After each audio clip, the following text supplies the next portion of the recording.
I'm Megan. I'm Colin. And this is Pet Sitter Confessional, an open and honest discussion about life as a pet sitter. Hi there, welcome to episode 332. Hello. Thank you to Pet Sitters Associates and our Patreon supporters who support us every month financially with a few dollars. Today, we're going to be talking about marketing messages that attract and repel. So think about what kind of company you run. It's a very basic question, but it's a starting point to really understand what your messaging is going to be. So if you are solo, you put out marketing messages talking about the benefits of hiring a solo pet sitter or solo dog walker.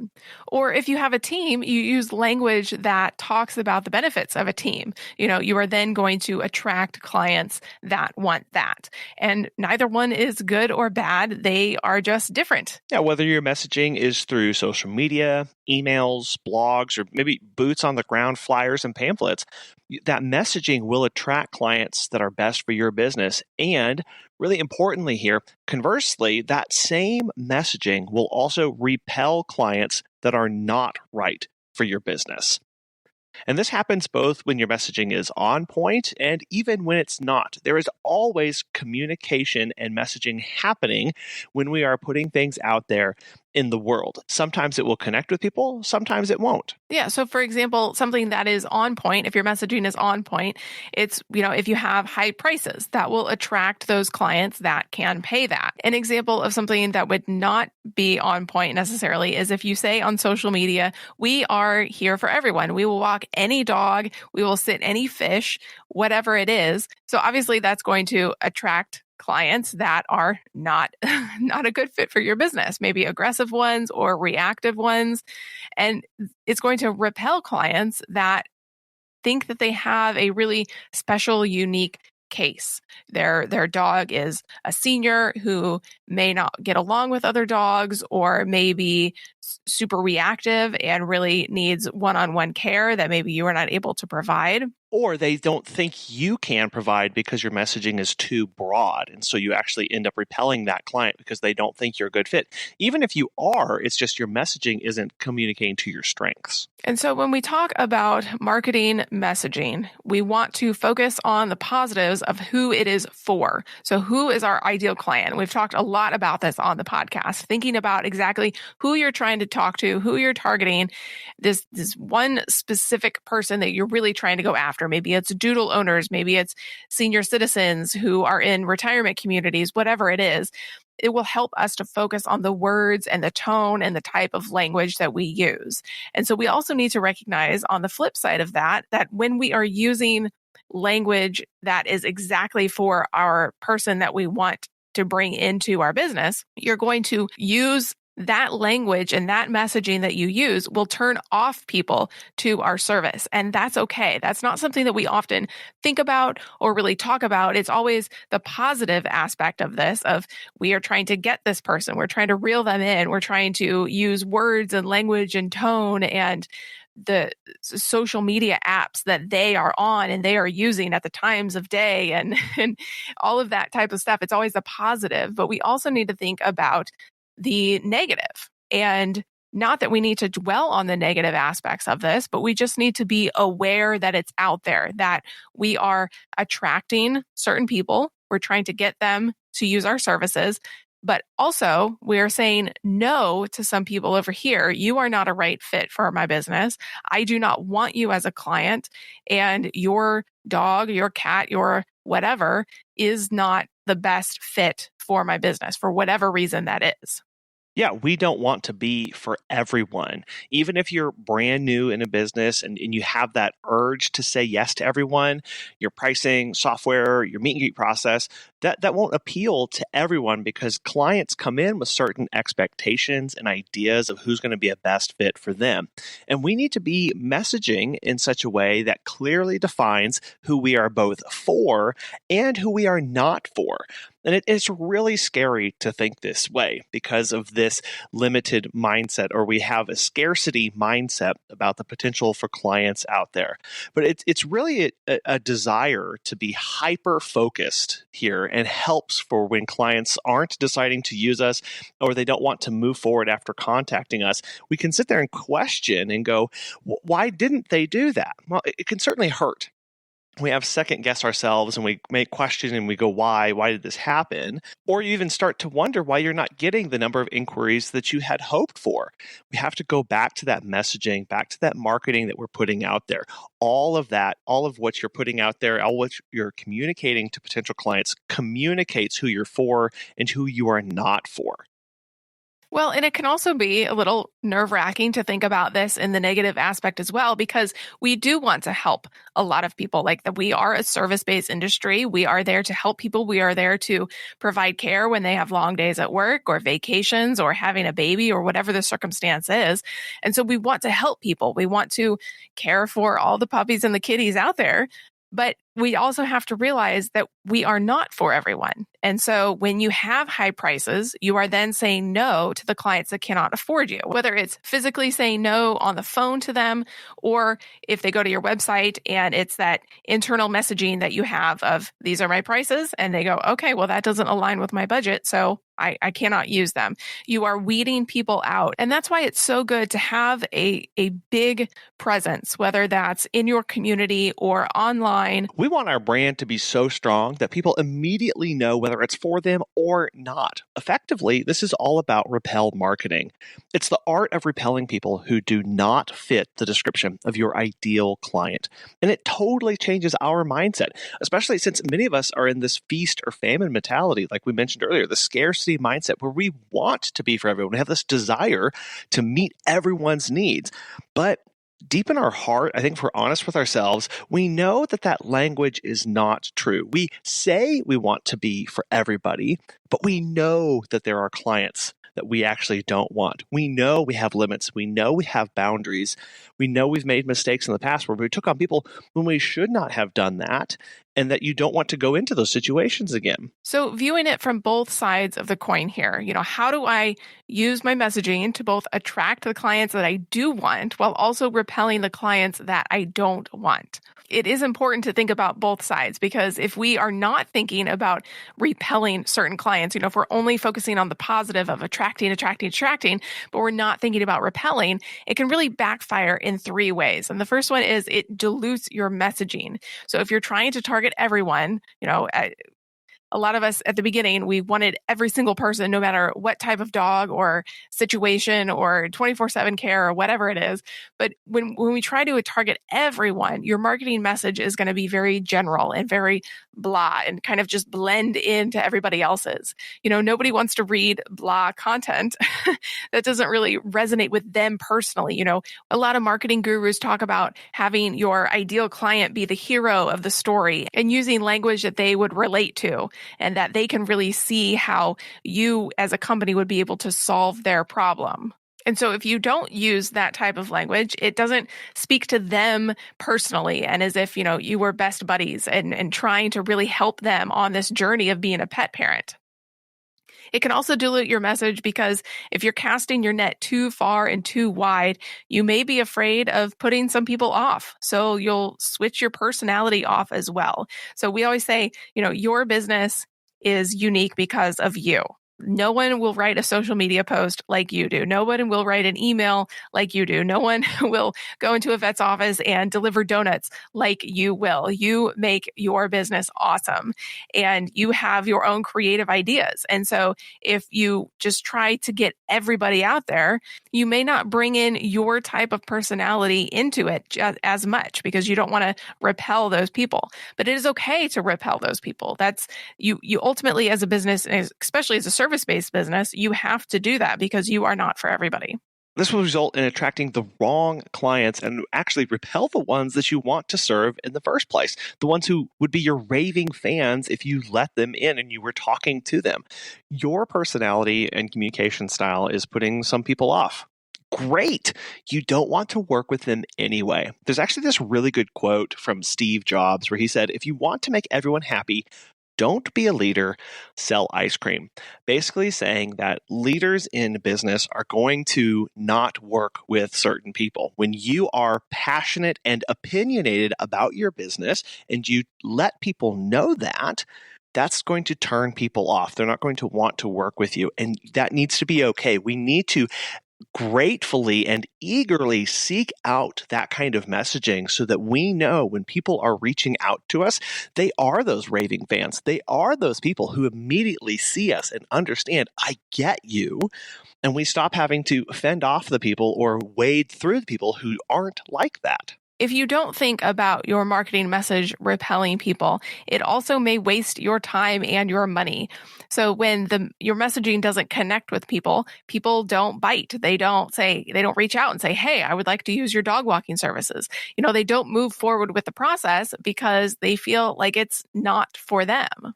Because they don't feel like it's for them, you aren't effectively reaching them. So you either increase your advertising spend because you're not getting the clients that you want, or you stop advertising completely because you don't feel like it's worth it. And a lot of times we end up doing some or both of those across different spectrums of advertising revenues. So when our messaging is too general, we waste money.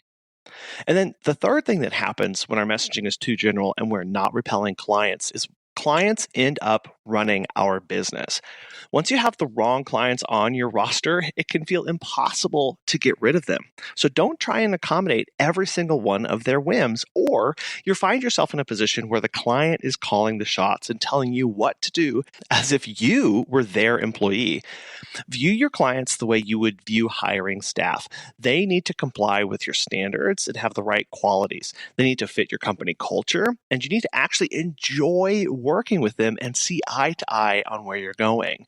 You can't always do this, and a lot of times it takes a lot of education through this process of letting them know how you work, how you operate, and bringing them along that journey with the messaging that you do. And then once you bring them on board, you can let them know more about how you operate. Treat every single call, every single message as a job interview. Figure out why you should not bring them on and highlight that. Have that list of requirements for your perfect client candidate ready so that as you're communicating with somebody, whether that's on the phone, Facebook message, texting, through your software, however that is, as you are communicating with them, you are able to determine if they meet those qualifications, if they check all those boxes, and if they don't, they're not someone you want to move forward and continue working with. Something that you definitely want to attract is pet sitters associates. As pet care professionals, your clients trust you to care for their furry family members. Pet sitters associates is here to help. For over 20 years, they have provided thousands of members with quality pet care insurance. Because you work in the pet care industry, you can take your career to the next level with flexible coverage options, client connections, and complete freedom in running your business. Learn why Pet sitters associates is the perfect fit for you and get a free quote today at petsitllc.com. You can get a discount when joining by clicking membership Pet Sitter Confessional, and using the discount code Confessional, you can get $10 off at checkout. Check out the benefits of membership and insurance once again at petsitllc.com. So what does it actually mean for us to start implementing some of this Repel marketing techniques? How do we start messaging appropriately to let our clients know who we want to work with and who are not going to be good fits to us? There are 3 really important things you can do. And the first one is to play to your strengths. So again, show off your true colors. You are unique. Show your personality in your messaging, on your social media posts, in person when you go meet with other pet sitters or other pet businesses or other businesses in general. Allow people to see the person behind the brand. That's especially true on social media. People want to see your face. They want to see you doing what you do day in and day out. And that's going to attract the clients with whom you will really see eye to eye on. And thus, it's going to be much easier to work with them. And both of you are going to enjoy it a whole lot more because you get each other. So having the same communication style is critical in any setup. So don't ignore it. Don't hide your true colors for fear of repelling people who may not appreciate it. Like we said at the beginning, if you're solo, market that. Use that to your advantage. If you've got a team, make sure your messaging plays to those strengths as well. I think it's also important to start with the no. Have your clients convince you why they should be your client at all. I actually had this gym teacher back in middle school who started everyone off with 100% in the class. Our actions and progress and what we did in the class would really convince him to either let us keep an A or move us down the scale. So we had to work to stay at 100% and convince him otherwise to keep us from moving down. Put the onus on your client to prove themselves to be your client. They have to convince you as to why you need to add a new service, meet their demands, any other asks or things they ask you to go above and beyond what you currently offer. Because when we always rush to that yes, that will do nothing but result in burnout, poor quality service, and a non-scalable business. Don't stretch to fit your client. Make them fit your company. It can be hard though when you're in the growth phase or you are really trying to get as many clients as you can right now, before 2023 hits and a potential recession, you want to grow your list. It can be hard to really start with a no. But it is important because firing clients is a whole lot more painful than bringing on new clients. And Megan, you've mentioned this third one a couple times, but when we think about very practically, what can I put in my messaging? An easy way to repel clients is to showcase your pricing, to not hide it or keep it secret or delay it to future steps. A lot of people hide their pricing or feel like it's uncouth to bring up the topic of money because they want to talk about other aspects of their business. They want to sell other aspects of their services. This can really be a big detriment because I know for us, we have gotten to an advanced stage in the process and then the client asks about price. And we realized they either didn't see it on our website, they didn't see it on the flyer, we forgot to mention it earlier. And then we've invested all this time, all this energy and resources into bringing on this client. They found out our prices and they back out immediately and say, oh, never mind, I can't take that. So one of the easiest ways to repel clients is to have your pricing upfront and accessible at all times and to not be bashful, not be ashamed, and never shy away from talking about the price that it's going to cost them. You won't waste your time trying to convince someone who will never end up paying your prices in the end.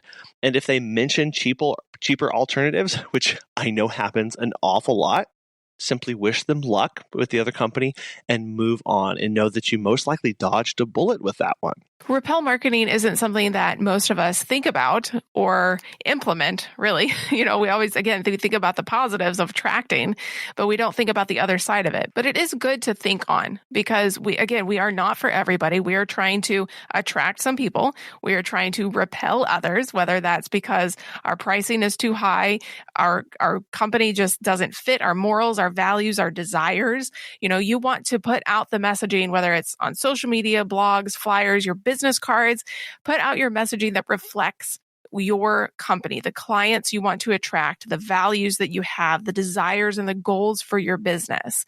It's not about being vulgar or gross or over the top or anything like that. It's about being true to who you are and what your company can do, what you can provide to people. It's just being honest. This is what we do. This is who we do it for. And this is about us. It's here is what I can do for you. These are the things that we as a company can solve for you. We can solve your problems. You are able to go away and enjoy and have peace of mind because through our professionalism, through our continued education of us and our staff or whatever it is and the updates that we send after every visit, you are able to have peace of mind because of this. It's allowing the potential client to know these are the things I can do for you and these are the things that I cannot do for you. And it's certainly not easy to do. Again, we come into this wanting to help everybody, or so we think. And whether that comes from that scarcity mindset or other things that are motivating us, really making sure that we use that language that's appropriate for how our business is set up. That takes being honest with ourselves so that we can be honest with other people and not being afraid of that or ashamed that we are going to say no or ashamed of things that we won't do. We might not want to bring that up in topics of conversation if you have a potential client, but just being upfront with them. And that takes, again, recognizing, writing out, putting it in black and white on Post-it notes all around or whatever that is. My company does XYZ for these people, or these are my clients and I serve them in these ways. Knowing that, having those check marks, those check boxes for clients when they come and contact you, what they're asking for. It says simple things as it's too far out of my service area. It's a type of aggression that I don't deal with, or whatever that is. When you implement this in your messaging, you'll do less of the weeding out because they've already done it for you. And so it actually ends up saving you a lot of time. So being intentional about that, honest with yourself so that you can actually run that business and not have that big headache over your head is really what we're going after here. If you have tried this tactic of repel marketing or attractive marketing for your clients, let us know. You can email us at feedback@PetSitterConfessional.com. We want to thank Pet Sitters Associates for sponsoring today's episode. And most of all, thank you very much for listening. We are 332 episodes into this. And if you have a particular one or two that are your favorites, feel free to share it with a friend. And we will talk to you next time. Bye.